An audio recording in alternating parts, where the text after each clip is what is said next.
ini harga sudah sesuai dengan HET yaitu 15.700.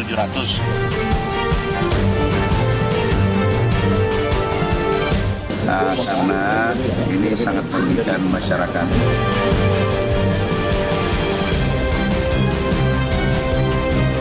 Ancaman hukumannya 5 tahun penjara dan denda 2 miliar rupiah.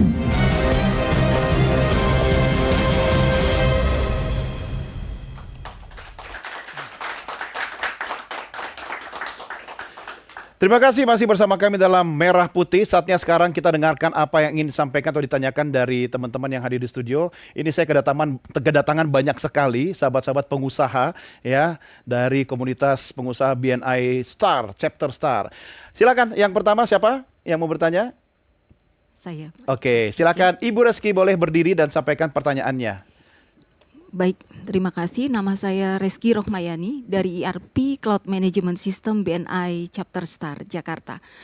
Jadi tentang minyak kita ini, Pak, apakah inisiatif dari minyak kita ini sudah cukup mengatasi permasalahan-permasalahan tentang ketahanan pangan di tingkat rumah tangga? Terima kasih. Wah, ini suara ibu rumah tangga sebenarnya. Oke, kita perlu respon dulu deh. Dari Pak Herman dulu sekaligus, karena Pak Herman yang juga mengetahui banyak persoalan minyak kita ini yang bukan cuma di Jabodetabek ya Pak Herman ya, tapi juga hampir di seluruh Indonesia. Artinya ketika ibu-ibu atau jangan lupa Pak, the power of emak-emak sudah menjerit. Nah, ini danger Pak Herman. Pak Herman silakan.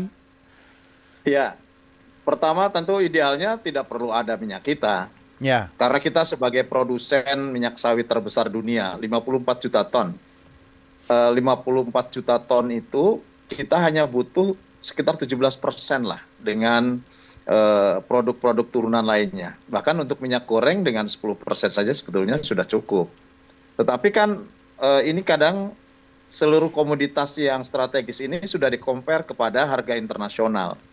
Nah, ironisnya, ya tadi kalau berbicara BUMN, ironisnya 30 tahun lalu BUMN kita ini menguasai hampir 60% dari produk sawit kita. Tetapi saat ini BUMN kita hanya menguasai 5% di plantation, di perkebunannya. Kemudian hanya 6% di produk hasil produknya. Artinya tidak cukup mampu untuk bisa memenuhi seluruhnya. Meskipun suatu saat mungkin ada penugasan. Ada sawit rakyat yang 42% itu adalah dihasilkan oleh sawit rakyat. Itu pun sangat tergantung terhadap intinya. Karena mereka sebagai plasma sangat tergantung terhadap intinya. Intinya adalah pemilik pabrik kelapa sawit. Jadi hajat hidup dari plasma itu juga sangat tergantung terhadap inti. Oleh karenanya memang kami sedang mendorong bagaimana PTPN yang saat ini diberikan penugasan baik di perkebunan maupun di hilir, kami memang mendorong agar peningkatan produksi BUMN ini bisa memenuhi minimalnya adalah kebutuhan dalam negeri. Ya. Supaya dalam saat-saat tertentu yang tingkat harganya melampaui batas psikologis dan dirasakan tidak terjangkau oleh rakyat, tentu bisa melalui mekanisme penugasan. Sehingga tidak harus mengambil untung besar. Oh misalkan, dulu harga minyak goreng itu kan hanya 12.000, 13.000. Sebetulnya kan kalau harga internasional naik menjadi harganya 25.000, mereka kan menjual dengan 13-14.000 saja sudah untung gitu. Nah, kalau BUMN bisa kita atur seperti itu. Ya. Namun kalau swasta, mereka ya akan mengejar keuntungan yang sangat banyak. Oleh karenanya kami DPR juga mendorong. Mudah-mudahan nanti sudah terbentuknya Agrinas Sawit, akumulasi dan jumlah yang nanti ini dikuasai oleh negara melalui BUMN ini akan semakin membesar. Ya. Nah, kalau semakin membesar tentu juga akan semakin memiliki kemampuan untuk bisa memenuhi harapan rakyat, aspirasi rakyat. Nah, kalaupun tidak saat ini tentu kita tetap menggunakan mekanisme domestic market obligation. Nah, kenapa dengan cara ini? Supaya nanti diperbesar saja. Kalau saat ini kan kebutuhannya sekitar 20% maksimum. Sehingga siapa yang memenuhi 20% kebutuhan domestik, maka akan diberikan izin untuk konversi terhadap 100% dari 20% itu. Baik. Artinya ada pebanding. Nah, yang ke depan Saya kira semestinya ya sejalan dengan peningkatan kapasitas produksi BUMN, tidak perlulah minyak kita lagi. Sebelumnya kan kita tidak pernah juga ada minyak kita. Ya. Tetapi kan bisa, harga terjangkau. Nah karena komoditas di luar negeri semakin mahal, dan minyak bukan hanya sekarang diproduksi untuk kebutuhan food, tetapi untuk fuel, untuk feed mungkin ya. Ya. Jadi sehingga kemudian ini juga tarik-menarik. Sejalan Baik. juga dengan konflik di wilayah-wilayah tertentu yang pada Ya. akhirnya harga internasional naik. Baik. Namun saya kira kalaupun masyarakat, jadi gini, sistem pengawasan yang paling baik itu adalah keikutsertaan masyarakat dalam mengawasinya. Ya, Kami setuju. terbuka informasi dari masyarakat, silakan, karena kalau menggunakan aparatur negara untuk mengawasi satu persatu, mengukur satu persatu kan tidak mungkin. Betul. Kami memang melakukan pengawasan di dalam packagingnya, Ya, di dalam baik. pabrik pengemasan. Nah, kalaupun nanti ditemukan di lapangan oleh rakyat, oleh masyarakat, oleh konsumen, silakan adukan ke kami. Ya. Dan kami akan merespons Baik. secara cepat dan kemudian akan memberikan sanksi dan akan mendorong Kementerian Perdagangan untuk memberikan sanksi sekeras-kerasnya terhadap Oke, para siap. pelaku kejahatan itu. Baik, itu komitmen dari Pak Herman ya, Bu Reski ya. Anda malam ini saya tunjuk jadi Ketua Umum Asosiasi Emak-Emak Pengawas Minyak kita.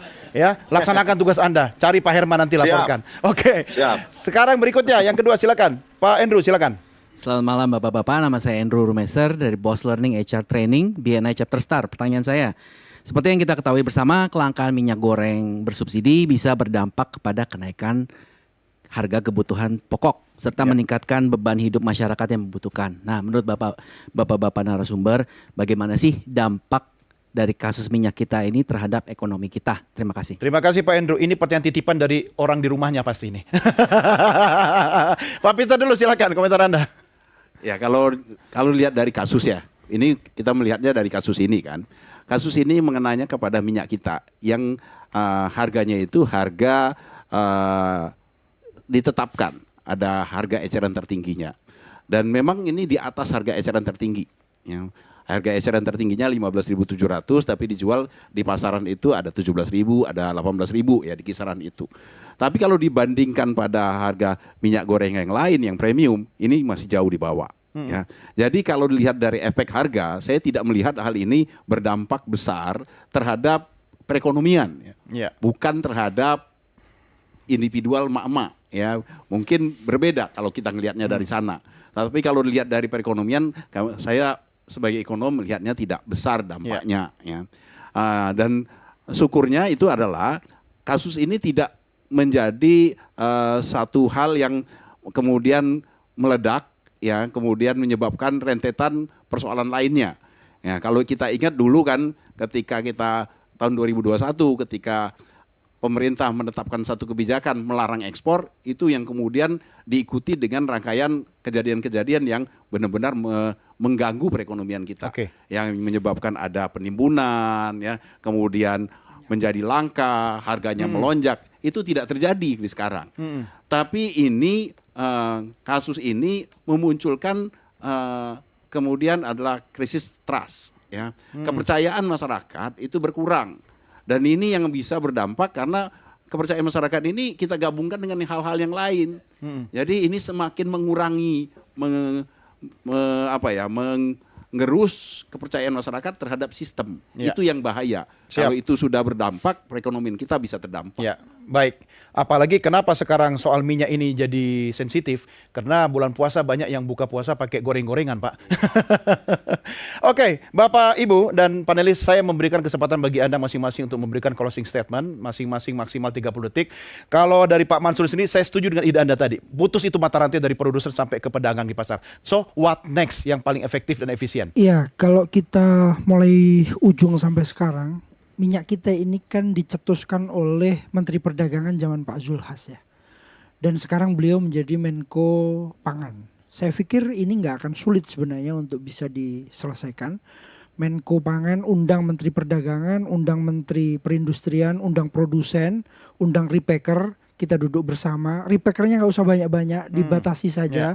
Semakin banyak repacker akan semakin sulit kita mengawasi. Produsen juga begitu. Ini soal keperpihakanmu terhadap rakyat kita.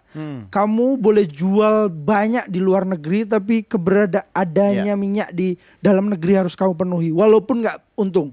Kalau kamu bisa, kamu jalan. Kalau enggak, potong. Nggak boleh. Sebenarnya ini bisa saja ketegasan ketegasan pemerintah. Dia boleh ngambil keuntungan jual di luar negeri. Tapi di dalam negeri ayolah kita bareng-bareng. Ini soal rakyat kita. Justru orang akan ketawa di publik di luar itu akan ketawa, penghasil sawit terbesar kok malah minyak kita sulit. Maka ini momentum sekali lagi.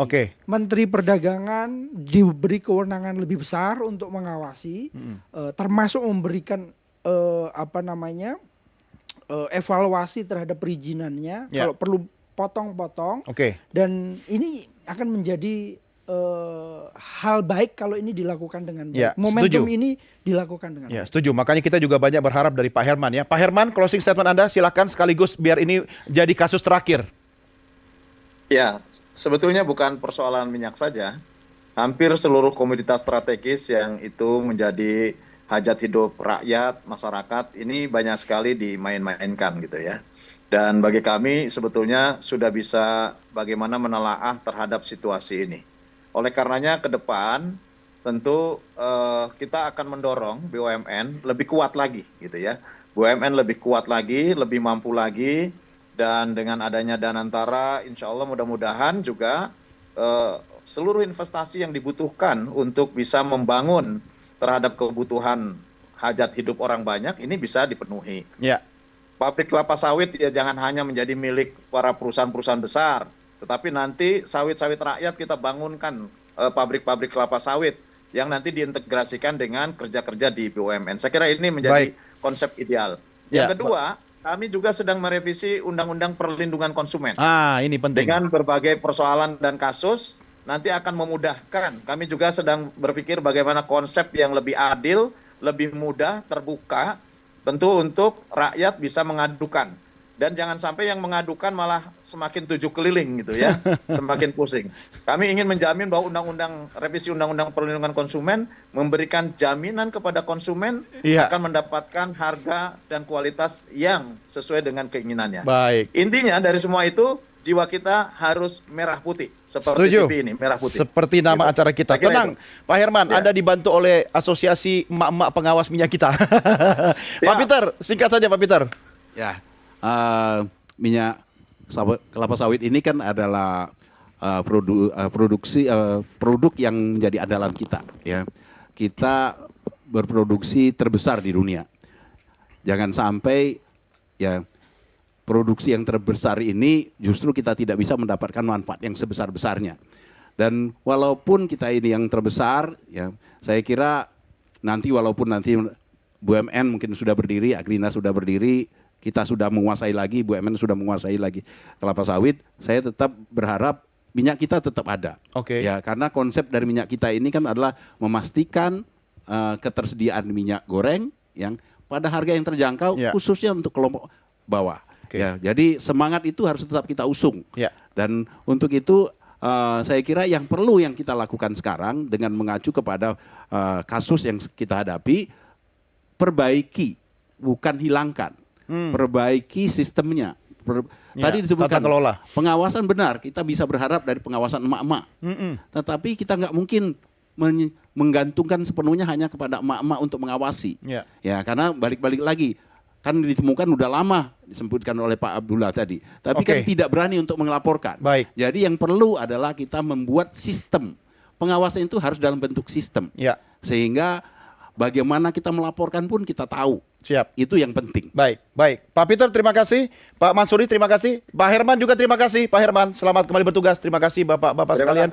Dan juga terima kasih buat Bapak Ibu, teman-teman pengusaha yang sudah hadir di studio dari BNI Chapter Star. Tepuk tangan buat Anda semua. Terima kasih.